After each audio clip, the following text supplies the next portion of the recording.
So in this video, we are going to be creating a slip knot. So you really don't even need a hook to create a slip knot. You just need your yarn.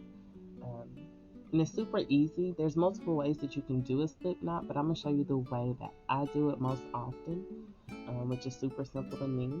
You just grab your yarn with your tail pointing downwards. And you just want to kind of pull your yarn out and twist it, and it's going to create that loop, and you'll see your tail is going over, pointing down, and it crosses over like that. And then you just reach through your loop from the bottom and pinch your yarn and pull it.